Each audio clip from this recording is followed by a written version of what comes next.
Hello, good morning. Welcome back, my dear students of 10th standard. Welcome once again to my online class of social science. And we are into the ongoing chapter of history, that is chapter number 4, Literary Heritage of India. Literary Heritage of India हमारे chapter चल रहा है अभी, और उसका एक specific topic जो कि बोर्ड पे मैंने लिखा हुआ है, मेडिएवल लिटरेचर। मेडिएवल का हिंदी में अगर ट्रांसलेशन करें तो मध्य युग, ऐसा शुद्ध हिंदी में हम कह सकते हैं, जो कि बहुत पुराना भी नहीं कहा जा सकता है और मॉडर्न भी नहीं कहा जा सकता है। तो जो ये एंशियंट और मॉडर्न के बीच वाला जो समय था, ठीक है, उसको बोलते हैं हम मेडिएवल लिटरेचर। तो काफी लंबा चौड़ा टॉपिक है। और ओके, और आपकी टेक्स्ट बुक का पेज नंबर 32 से हमें पढ़ना शुरू करना है। So without wasting time, I'm going to read this topic, and whenever I find it necessary, I'll point it out to just make brackets or underline. So please keep your pencil also in your hand. Okay, medieval literature, page number 32. During the beginning of medieval age in North India, the language of literature was Sanskrit. यानी कि मध्य युग में भी हमारी जो literature की भाषा थी, लिटरेचर की भाषा, बोलचाल की भाषा संस्कृत नहीं थी, लेकिन लिटरेचर की भाषा संस्कृत थी। ठीक है। So the great works were composed during this period were in Sanskrit. जाहिर सी बात है, लिटरेचर संस्कृत में लिखा गया था, और जो महान पुस्तकें हैं, ठीक है, वो भी संस्कृत में लिखी गई थी। काफी सारे राइटर्स के नाम और उनके बुक्स के नाम इस टॉपिक में आएंगे। In this age, two great works were written in Kashmir. First was Somdev's Kathasarit Sagar, and second was Kalhan's Raj Tarangini. ये दोनों आपको अंडरलाइन करना है। राइटर के नाम है और उनके बुक्स के नाम है। ठीक है। तो सोमदेव ने कथासरित सागर लिखा था मीडिएवल लिटरेचर में, संस्कृत में, और दूसरा जो है काल्हान, जो कि राइटर का नाम है, उनकी बुक का नाम है राज तरंगिनी। ये बहुत ही फेमस बुक है मेडिएवल लिटरेचर का। These were the first historical books of India. ये भी स्टेटमेंट आपको अंडरलाइन करना है कि भारत के इतिहास की सबसे पहली बुक्स हैं ये, यानी सबसे पहली दफा ऐसा हुआ था कि संस्कृत लिटरेचर में इतिहास के बारे में, हिस्ट्री के बारे में लिखा गया था। ठीक है, आगे बढ़ते हैं। Another famous work of this time is गीत गोविंद बाय जयदेव। जयदेव राइटर का नाम है, गीत गोविंद उनकी बुक का नाम है, अंडरलाइन करना है आपको। So that is one of the finest poems in Sanskrit literature. Basically ये पोएम थी, काफी लंबी पोएम थी। तो संस्कृत लिटरेचर की उस समय की बहुत ही जानी मानी poem थी गीत Govind. As we have said before, this was a period when Apabhransh language had started developing into modern Indian language. Okay, अब ये यहाँ पे एक नया वर्ड आ रहा है कि संस्कृत में से अपभ्रंश जो है लैंग्वेजेस, वो भी कुछ नई लैंग्वेजेस बनी थी। अपभ्रंश का मतलब मैं आपको बता दूं सबसे पहले। अपभ्रंश यानी कि कोई एक बेसिक जो मेन लैंग्वेज होती है, उसके ऊपर से बनने वाली, based on some language, if another language is created, ठीक है, तो उसको अपभ्रंश कहा जाता है। तो ऐसी भी कुछ भाषाओं का आविष्कार मीडिएवल युग में हुआ था। ये चीज भी हमें ध्यान में रखना है। ठीक है, कि भाषाएं जो है वो बहुत नई नई तरह की लगातार ऐड होती जा रही थी हमारे कल्चर में। और इंडिया एक बहुत ही फेमस कंट्री है उस हिसाब से देखा जाए तो, कि कोई भी दुनिया का ऐसा कोई भी कंट्री नहीं है जहां पे भाषाओं की भी इतनी विविधता है। We speak obviously more languages as compared to any other country in the world. Constitution के हिसाब से अगर देखा जाए तो there are officially 22 languages mentioned in the Constitution. Unofficially there are 250 variations found in different languages. ठीक है, तो देखा जाए तो 250 टाइप की अलग अलग लैंग्वेजेस के स्टाइल हम एडॉप्ट किए हैं हमारे कंट्री में, जो कि एक बहुत ही जबरदस्त खासियत है।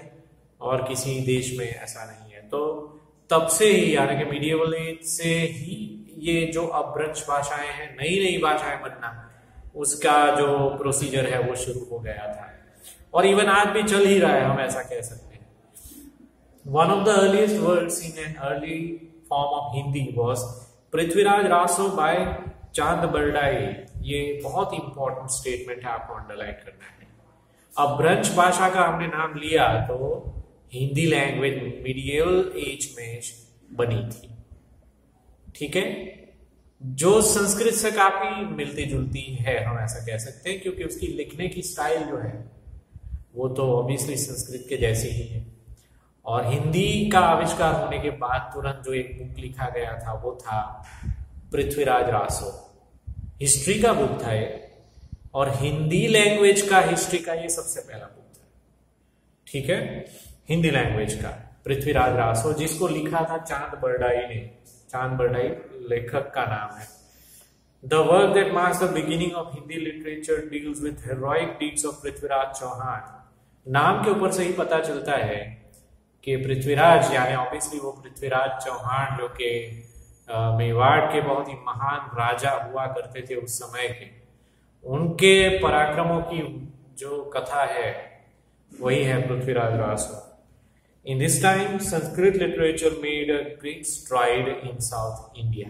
खास करके दक्षिण भारत में संस्कृत लिटरेचर काफी आगे बढ़ा था। For some time Jainism influenced Kannada literature. Kannada literature यानी कि कर्नाटका का जो लिटरेचर है उसमें जैनिज्म का बहुत ही असर था उस वक्त। द पोएट पंपा कंपोज्ड आदि पुराण एंड विक्रमार्जुन विजयंत। पंपा पोएट का नाम है, उनकी लिखी हुई 2 बुक्स का यहाँ पे मेंशन किया गया है। एक का नाम है आदि पुराण, ठीक है, और दूसरे का नाम है विक्रमार्जुन विजयंत। ओके, थोड़े से अजीब नाम जरूर है लेकिन आपको आपको याद रखने हैं। फिर एक दूसरे पोएट थे, द पोएट पोन्ना, ठीक है, साउथ इंडियन नाम है। तो उन्होंने लिखा था Shanti Purana, describing the life of 16th Jain tirthankar. Jainism में यानी कि जो जैनिज्म को फॉलो करते हैं उनको पता ही होगा कि जैनिज्म में तीर्थकर होते हैं और वो ऑब्वियसली नंबर्स दिए जाते हैं उनके नाम के आगे। तो उन्होंने 16th ये जो पोएट थे पोन्ना ने शांति पुराण जो बुक लिखा था वो 16 जैन तीर्थकर के बारे में था। 16th नंबर के जो जैन तीर्थकर थे वो। उसके बाद एक और पोएट का नाम आता है, the poet Ranna composed 2 books namely Ajit Nath Purana and Gadayuddha. Ranna एक पोएट का नाम है, उन्होंने लिखा था अजित नाथ पुराण एंड गदायुद्ध। दोनों बुक्स के नाम आपको राइटर्स के नाम के साथ याद रखने हैं। कौन से राइटर ने कौन सा बुक लिखा था, this is the most vital kind of issue for this lesson, ठीक है। जिन्हें बहुत सारे राइटर हैं, बहुत सारे बुक्स के नाम भी हैं। फिर दूसरे भी पोएट्स के नाम आ ही रहे हैं। The poets namely Pampa, Ponna and Ranna are known the trio of early Kannada literature. नाम लगभग सेम जैसे यहाँ पे साउंड कर रहे हैं, जैसे कि पंपा, पोन्ना एंड रन्ना। तो कन्नड़ लिटरेचर के यानी कि ये तीनों एक ट्रायो माने जाते थे, एक ही समय में ये लिखते थे।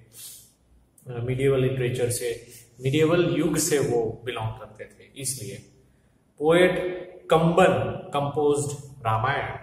अब यहाँ पे क्योंकि हम दक्षिण भारत के राइटर्स की बात कर रहे हैं तो ऑब्वियसली ये सारी जो लिटरेचर है वो संस्कृत भाषा में लिखी गई थी। कंबन करके जो पोएट थे उन्होंने संस्कृत में रामायण लिखी थी, ठीक है, और वो तमिल लैंग्वेज थी।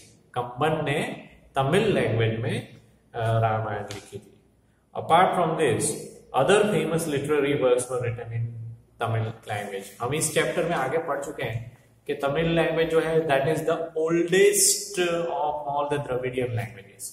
साउथ इंडिया की सारी लैंग्वेजेस में से तमिल जो है वो सबसे पुरानी लैंग्वेज है। तो सबसे ज्यादा लिटरेचर भी ऑब्वियसली तमिल में लिखा गया था, ठीक है। आगे का पैराग्राफ है, the development of Indian languages and composition got promotion इन दिल्ली सल्तनत। उस वक्त इंडिया में मोनार्की चल रहा था। ऑब्वियसली मुगल साम्राज्य का भी एक समय आया था, लेकिन उससे भी पहले जो कोई भी इंडिया यानी भारतीय उपखंड में जो राजा रूल करता था, वो कैपिटल सिटी ऑब्वियसली हमारा दिल्ली था, तो उसको दिल्ली सल्तनत कहा जाता था। वो राजा जो थे वो भी अपने राइटरों से बहुत कुछ लिखवाते थे। Two forms of Delhi language, खड़ी बोली एंड ब्रिज भाषा, began to be used for writing literature।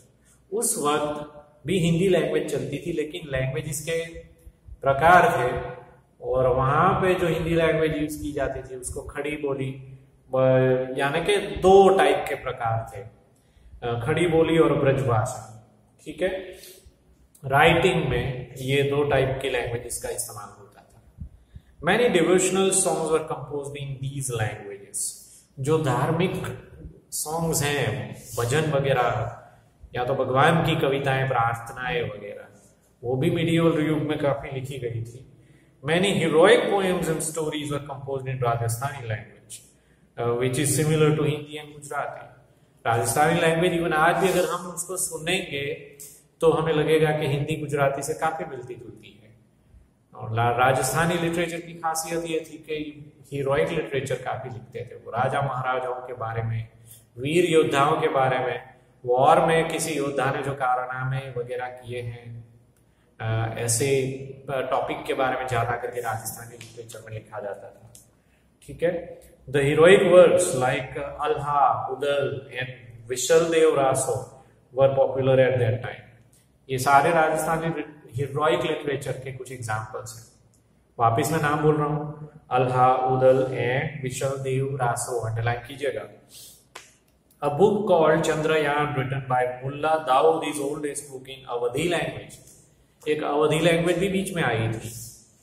ठीक है, तो ऑब्वियसली जहां तक मुझे मालूम है ये लाइक बिहार, झारखंड, जो पूर्वोत्तर राज्य थे इंडिया के, ठीक है, वहां पे ये कहीं पे ये लैंग्वेज चलती थी। तो उस वक्त मुल्ला दाऊद करके राइटर हुआ करते थे। ठीक है, और उन्होंने लिखा था एक बुक चंद्रयान, ओके, जो कि अवधी लैंग्वेज का सबसे पुराना, सबसे पहला बुक माना जाता है। However, critical appreciation of the ancient books was still written in Sanskrit language। अब कोई भी बुक का जो रिव्यू है या क्रिटिसिज्म है या क्रिटिकल एप्रिसिएशन है, वो तो हालांकि संस्कृत में ही लिखा जाता था। हमने पढ़ा कि बहुत सारी लैंग्वेजेस में मिडिवल लिटरेचर में बुक्स लिखे जाते थे, लेकिन क्रिटिकल एप्रिसिएशन जो है वो संस्कृत में ही लिखा जाता था। ये चीज भी आपको याद रखना है। ठीक है, आगे बढ़ते हैं। Persian was the language of court of Delhi सल्तनत। अब राजा का जो कोर्ट होता है, यानी कि राज दरबार होता है दिल्ली सल्तनत में, ठीक है, तो उसकी लैंग्वेज जो थी, ऑफिशियल लैंग्वेज, वो पर्शियन लैंग्वेज थी उस जमाने में। Consequently many Persian words are seen in Indian languages, और उसके हिसाब से इंडिया के लैंग्वेज में काफी सारे पर्शियन वर्ड, इवन आज भी हम लोग पर्शियन वर्ड्स का बहुत इस्तेमाल करते हैं। हालांकि धीरे धीरे ये कम हो गया, लेकिन उस जमाने में पर्शियन लैंग्वेजेस के वर्ड बहुत ही यूज किए जाते थे। पर्शियन लैंग्वेज यानी कोई भी लैंग्वेज का नाम जो है उसके टेरिटरी के नाम के ऊपर से पड़ता है। पर्शियन तो ऑब्वियसली उस वक्त जो टेरिटरी हुआ करता था प्रशिया, प्रशिया यानी आज का जो ईरान है, ठीक है, वहां से कुछ लोग माइग्रेट किए थे और इंडिया में आए थे, और पारसी लोग जिसको हम कहते हैं कि ईरान से आए हुए लोगों को पारसी लोग कहा जाता है, और वो जो लैंग्वेज बोलते थे वो पर्शियन लैंग्वेज बोली जाती है। तो एक टाइम ऐसा भी था कि उनके रूलर्स यहाँ पे रूल करते थे, और इसलिए उनकी लैंग्वेज जो है वही वो लोग इस्तेमाल करते थे। ठीक है, और वो लोग यहाँ पे लैंग्वेज इस्तेमाल करते थे, तो धीरे धीरे इंडिया में रहने वाले लोग, जो वहां के आसपास के लोगों को भी ये लैंग्वेज धीरे धीरे आने लगी थी।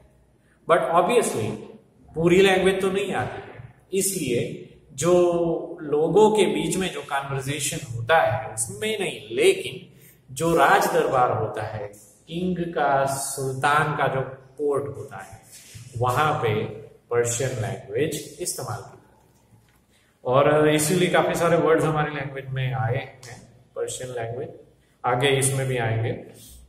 We get proper description of Indian history through Turkish writer in Persian language. ठीक है, टर्किश राइटर जो पर्शियन लैंग्वेज में लिखा करते थे उसका उन्होंने जो भी लिखा है उसके ऊपर से हमें पता चलता है, जिसमें एक राइटर थे जियाउद्दीन बुरानी, जियाउद्दीन बुरानी एक्चुअली उनका नाम है। उन्होंने एक बुक लिखा था तारीख ए फिरोज शाही। ठीक है, तारीख ए फिरोज शाही उन्होंने लिखा था, which gives a detailed account of the region of Khilji and Tughlaq kings। ठीक है, दो डायनेस्टी के किंग्स आए थे, एक तो खिलजी, ये सरनेम का नाम है, किंग का नाम नहीं है, और तुगलक।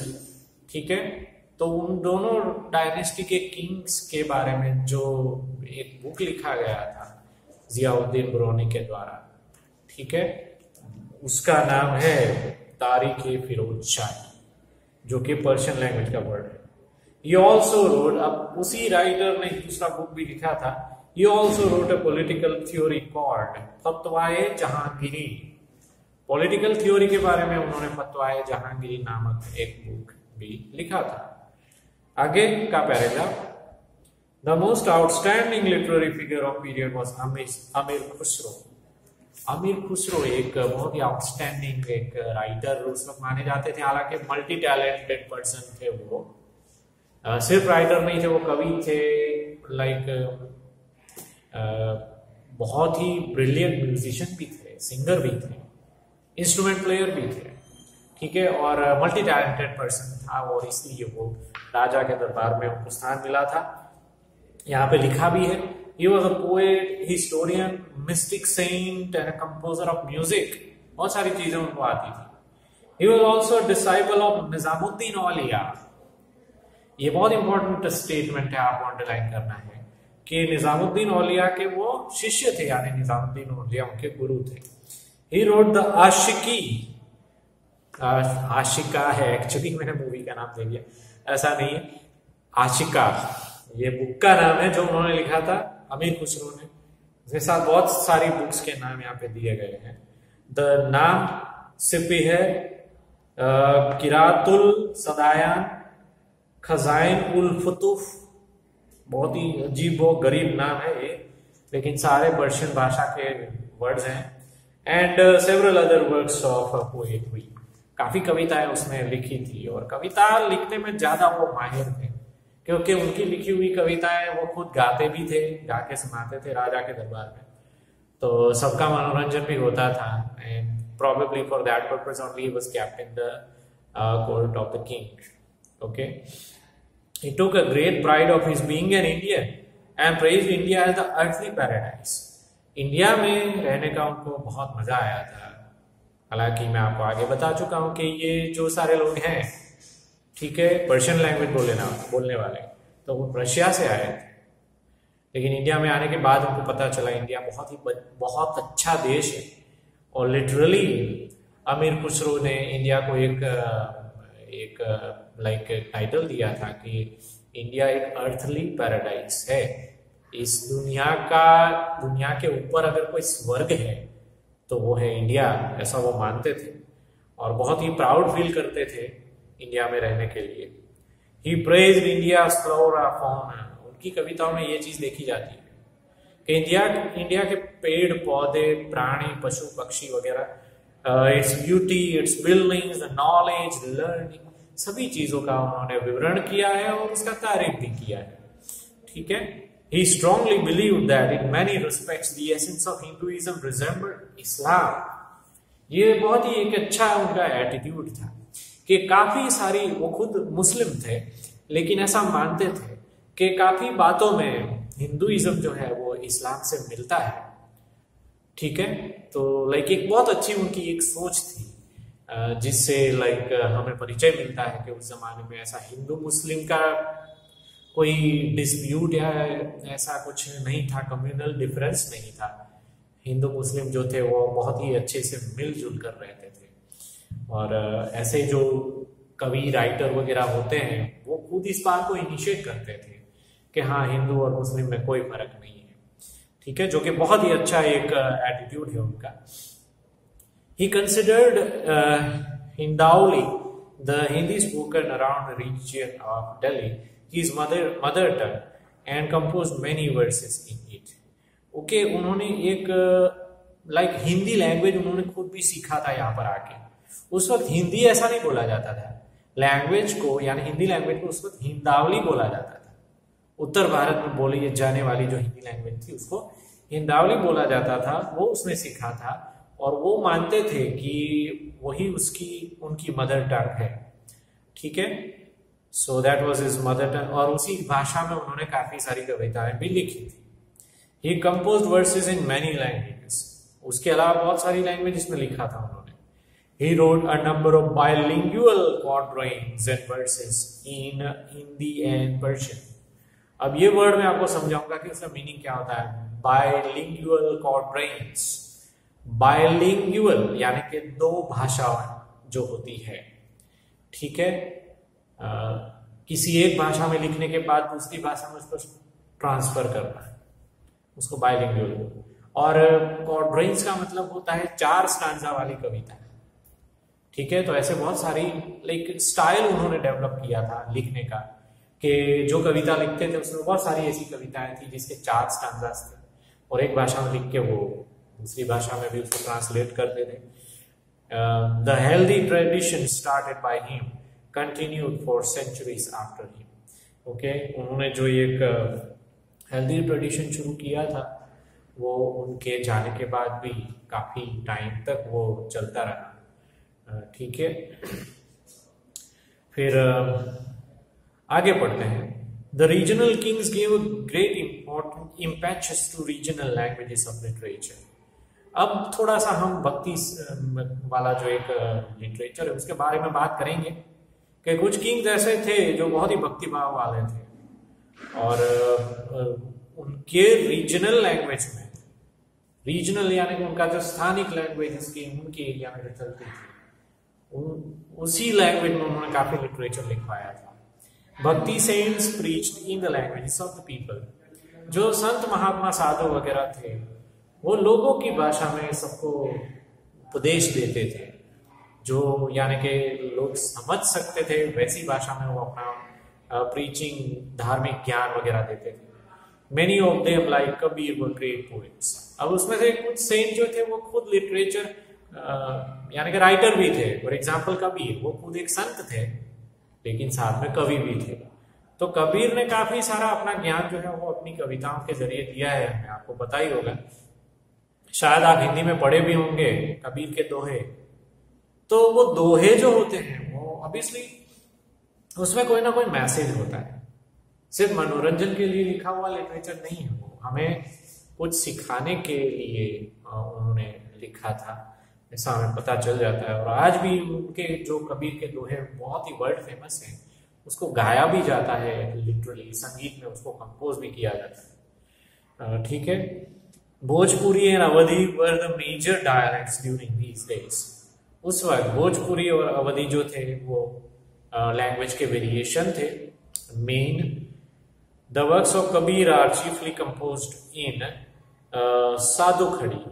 कबीर के दोहे जो है वो साधु खड़ी बुक का नाम है, उसमें पाए जाते हैं। Among them Kabir's dohas have become part of folklore.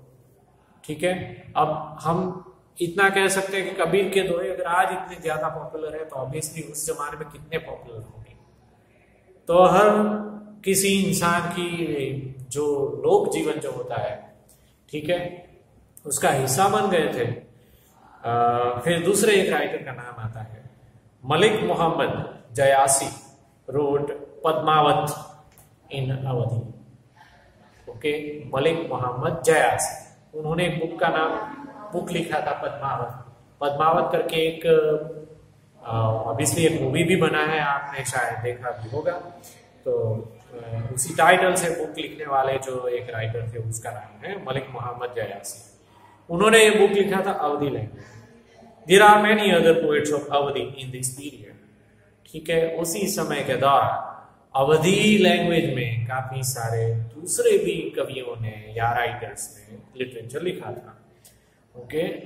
Moreover, the well-known Ramcharitmanas by Tulsidas was written in Awadhi. उस वक्त रामचरितमानस जो है वो भी मीडियल लिटरेचर में ही लिखा गया था तुलसीदास के द्वारा, वो भी अवधी में लिखा गया था. There were many other writers of Awadhi language. जैसा मैंने बताया आपको आगे कि अवधी लैंग्वेज के दूसरे भी राइटर्स हुआ करते थे. अब आगे का पैराग्राफ में पढ़ रहा हूँ. Besides Hindi language, literature in other language also developed. दूसरी भाषाओं का बारे में बात करते हैं. हिंदी तो बहुत ही फैली हुई भाषा थी पूरे भारत में, लेकिन जगह जगह पे रीजनल लैंग्वेजेस के फैलने की शुरुआत उस वक्त से हो चुकी थी. Already I have told you about this. तो उसके अब एग्जांपल्स आएंगे. In Bengali the Ramayana by Krittivasa and hundred of lyrics by the famous poet Chandidas were written under the patronage of the rulers.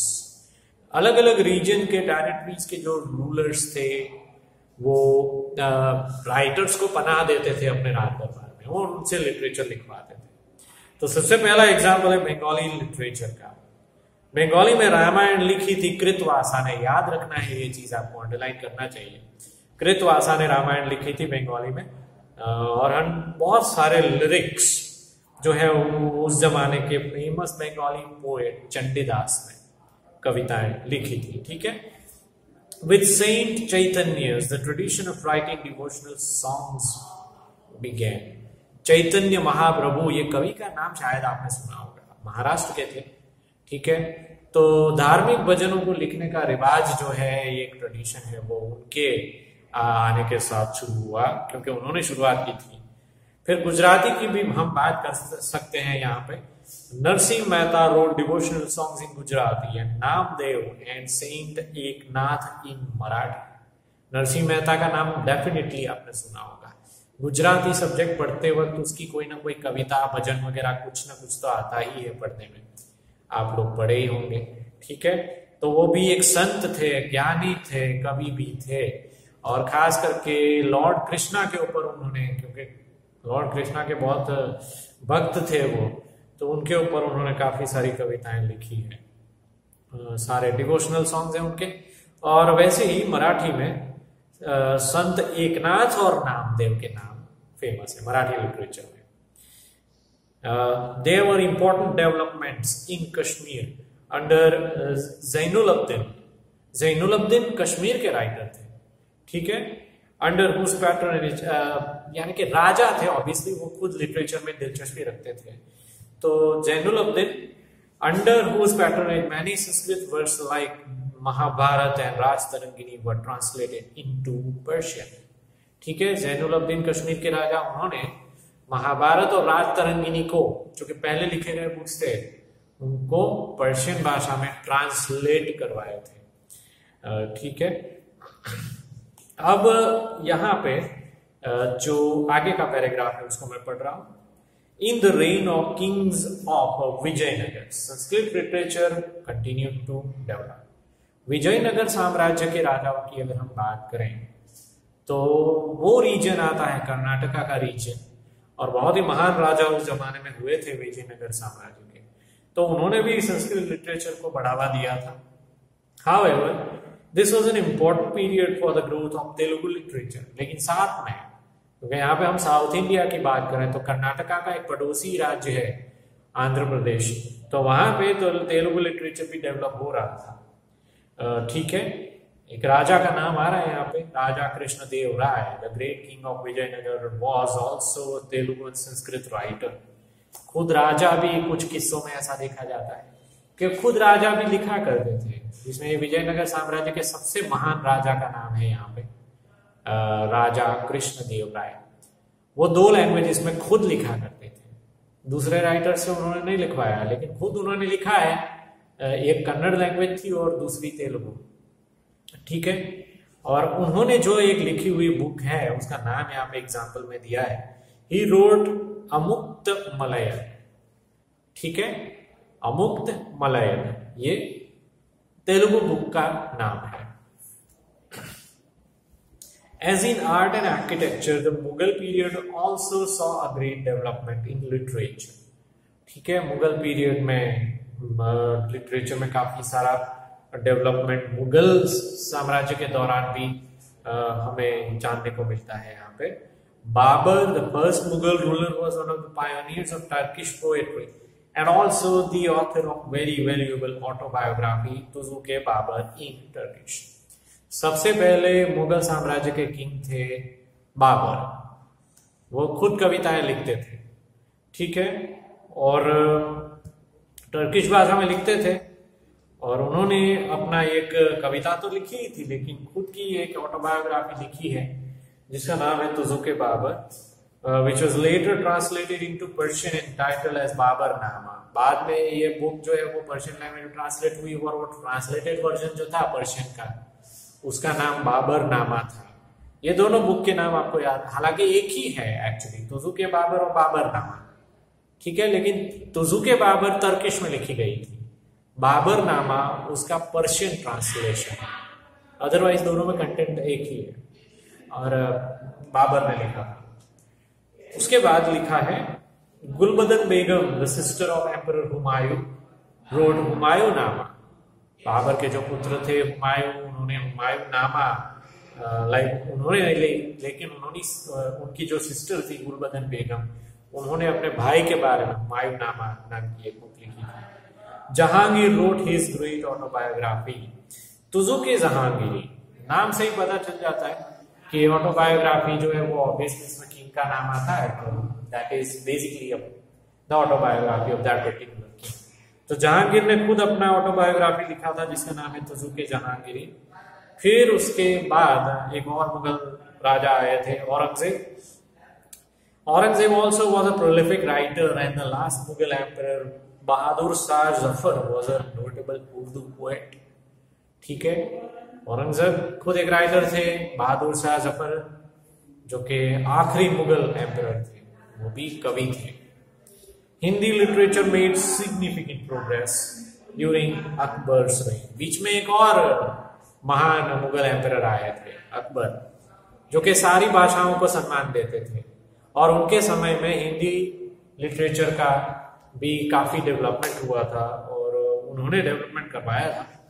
Tulsidas and Surdas wrote in this period. उनके जमाने में ये दो कवि हुआ करते थे, तुलसीदास और सूरदास, उन्होंने हिंदी में लिखा था।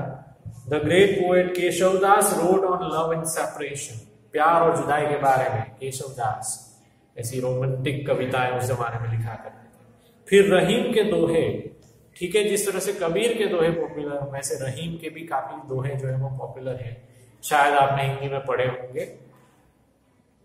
Many noteworthy books were written during this period, ठीक है। उसके अलावा दूसरे भी बुक्स के नाम यहाँ पे आ रहे हैं जो मुस्लिम राइटर्स के लिखे हुए बुक्स हैं, मेनली उनके नाम यहाँ पे है, जैसे कि अब्दुल फजल रोड आईने अकबरी।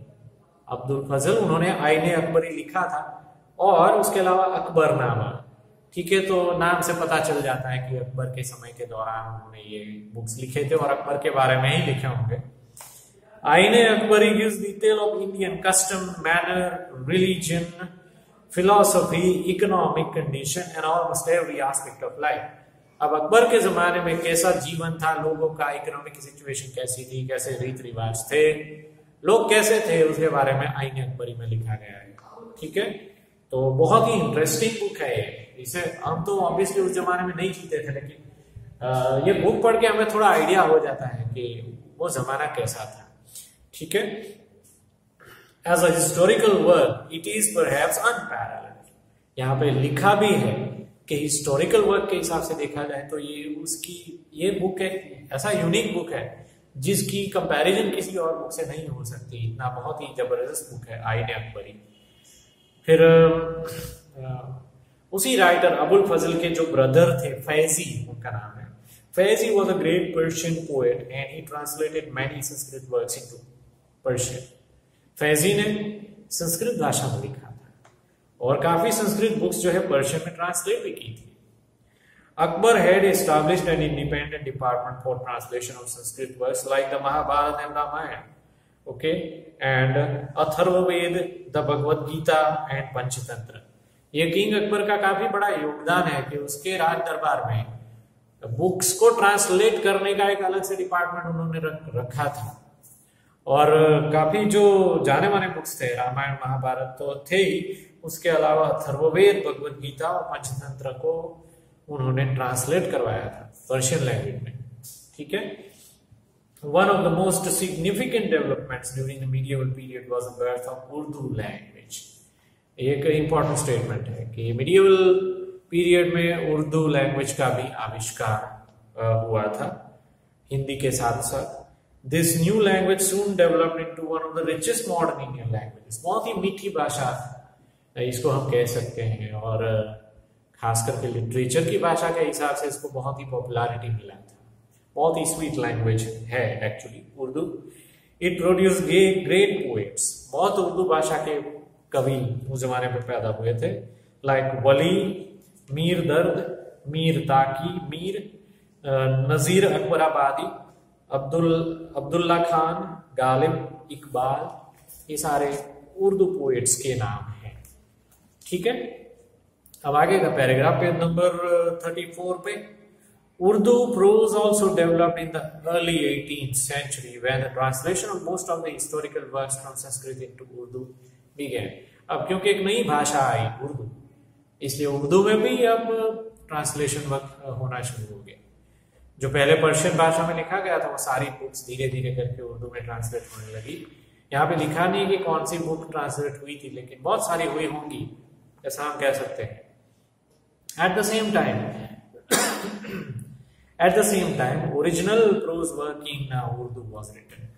तो दो बातें हैं यहाँ के एक्चुअली, कि उर्दू भाषा में ट्रांसलेशन वर्क तो होता ही था, that is number one thing. Secondary thing was कि प्रोज में लिखने की शुरुआत थी उर्दू भाषा में। जब अभी तक जो लिटरेचर लिखा जा रहा था वो कविताओं में, ठीक है, ऐसा लिखा जाता था, लेकिन उर्दू के आने के साथ प्रोज जो है पैराग्राफ के फॉर्म में लिटरेचर लिखा जाने लगा। तो काफी लिटरेचर उर्दू में पैराग्राफ के फॉर्म्स में लिखा गया है। ठीक है। और कुछ एग्जाम्पल, यहाँ पे एक एग्जाम्पल है एक्चुअली, मोहम्मद हुसैन आजाद दरबार Akbari is one of the best works of Urdu language.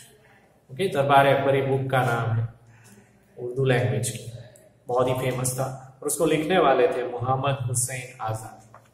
ठीक है। इस एग्जाम्पल को भी आपको अंडरलाइन करना है। और इसके साथ हमारा ये टॉपिक भी खत्म हो रहा है, मेडिएवल लिटरेचर। ठीक है। बहुत सारा उसमें डिटेल है, 3-4 बार अगर आप पढ़ोगे तो कुछ याद रहेगा आपको, और उसके बाद भी आपको रिपीटेडली जब भी टाइम मिलता है आगे आपको पढ़ते रहना। अदरवाइज ये सारी चीजें एक बार पढ़ने से याद नहीं रह सकती है। ठीक है। आने वाले लेक्चर में हम लोग पढ़ेंगे एंशिएंट यूनिवर्सिटीज ऑफ इंडिया, यानी कि उस वक्त पढ़ाई के भी क्षेत्र में हम लोग आगे थे, और जिसको पढ़ने में इंटरेस्ट था वो कहाँ पे जाते थे, कौन सी यूनिवर्सिटीज में जाते थे, उसके बारे में एक इंटरेस्टिंग स्टडी हमें करना है आने वाले लेक्चर में। ओके, तो आज का ये लेक्चर यहीं पे खत्म होता है। This is it. Okay, thank you very much, have a good day, bye bye.